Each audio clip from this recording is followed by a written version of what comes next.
কাজল, তোমার কথাগুলো শুনলাম, সহমর্মিতা প্রকাশ করছি।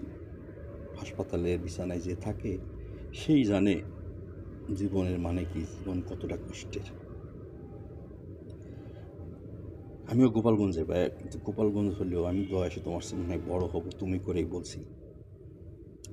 তুমি ছাত্রলীগ যেহেতু করেছো, ছাত্রলীগ জাহাঙ্গীরনগরে করা অবস্থায় যে পোস্টে ছিলে, তুমি নিশ্চয়ই জানো ছাত্রলীগের একটা আইন আছে যে বিবাহ করার পরে বা বিয়ে করলে ছাত্রলীগ করা যায় না। তাহলে আমার একটু তোমার কাছে জানার ইচ্ছা যে তোমাকে ছাত্রলীগ থেকে বহিষ্কার করলো কবে? আগস্ট মাসে কেন বহিষ্কার করলো? তুমি নামাজ পড়তে বা ধর্মীয় রীতিনীতি ফলো করতে, ন্যায় ন্যায্যতা, এই কারণে যদি ছাত্রলীগ বহিষ্কার তোমাকে যদি করে, তাহলে ছাত্রলীগ চরম একটা অন্যায় কাজ করেছে। কারণ মুসলমান হিসেবে নামাজ, ন্যায্যতা আমাদের ধর্মীয় অধিকার।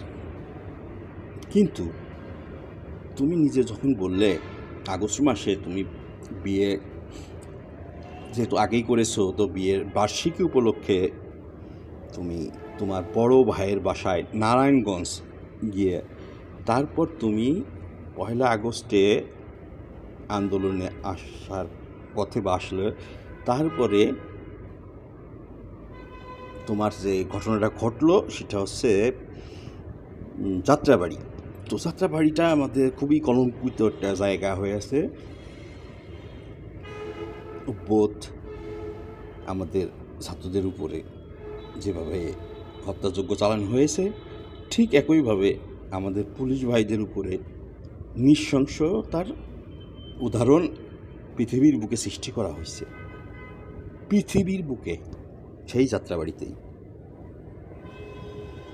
তো আমি তোমাকে কোনো প্রশ্ন করিনি, আমার কথাগুলো যদি তুমি শুনে থাকো তাহলে বড় ভাই হিসেবে আমার জানার ইচ্ছা, এবং হয়তো বা তোমার জন্য আমি কিছু করতে পারতেছি না, বাট তোমার ন্যায্যতা, ন্যায়কে আমি স্যালুট জানাই, সম্মান জানাই।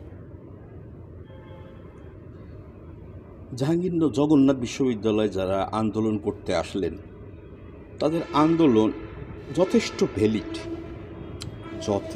ভ্যালিড। তারা বছরের পর বছর কি পরিমাণ কষ্ট করে।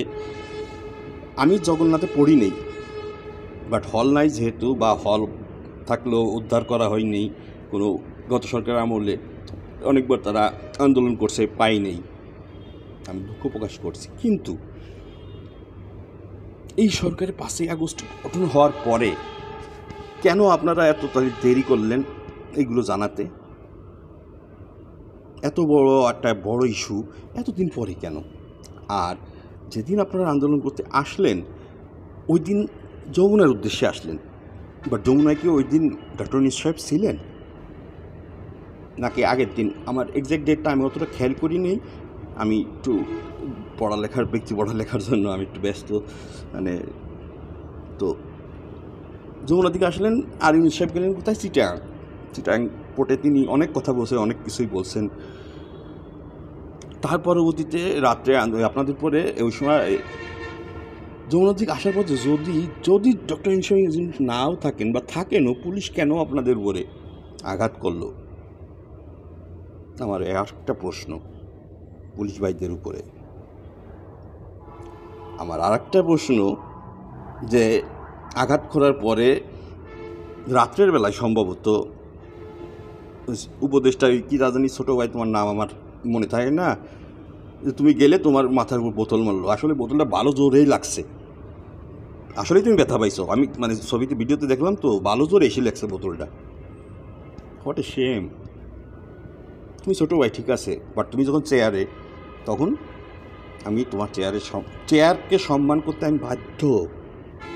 আমরা সায়েন্স কালচার কী শিখতেছি, কী শেখাচ্ছি। টেলিভিশনে স্টেট কার্ড একজন যিনি উপস্থাপিকা আছেন, আমি আপনার প্রতি এত সম্মানিত বোধ করেছিলাম। আপনার সেই প্রোগ্রামটা আমি দেখেছিলাম, যেই প্রোগ্রামটা আপনি প্রতিবাদ করেছিলেন কোনো এক, ওই যে কী নাম, মুক্তিযোদ্ধার বিষয়ে যে কথাটা বলছিল, আপনি কান্না করে দিয়ে বলছিলেন, আপনি এই কথা আমাকে বলতে পারেন না, আপনার এই অধিকার নাই, আপনি আমার এই কথাটা বলতে পারেন না, আপনার এই অধিকার নাই। আপা, আপনি সেই স্টেট কার্ডের সেই আপা, মুক্তিযোদ্ধার আপনি সন্তান। আপনি 1 মিনিট চোখ বন্ধ করে গত 3 মাসে আপনার প্রোগ্রামে যাদেরকে নিয়েছেন আর যে প্রশ্নগুলো করেছেন, 1 মিনিট চোখ বন্ধ করে নিজের বিবেককে প্রশ্ন করবেন। আপনার কাছে আমার অনুরোধ আপা, কারণ আপনার সেদিনের কান্নাটা আমার এখনও চোখে ভাসে। আমি প্রোগ্রাম লাইভ দেখতেছিলাম, যে আওয়ামী লীগ যে ভদ্র কি বিচারক যিনি যে অভদ্র ব্যবহার আপনার সাথে করেছিলেন, আপনাকে যে কথাগুলো বলেছিলেন, আপনি কান্না করতেছিলেন আর বলতেছিলেন যে আপনি এই কথা বলতে পারেন না। আপনাকে আমি স্যালুট জানাইছিলাম সেদিন থেকে, বাট আমি 1 মিনিট আপনাকে চোখ বন্ধ করে গত 3 মাসে আপনার প্রোগ্রামে যাদেরকে নিয়েছেন স্টেট কাটে এবং যাদেরকে যে প্রশ্নগুলো করেছেন, আপনি 1 মিনিট চোখ বন্ধ করে আপনার সেই দিনের কান্না, সেই দিনের অনুভূতির সাথে আপনি মিলাবেন। আমার স্যালুট এখনও আমি ফেরত নিইনি আপা আপনার প্রতি।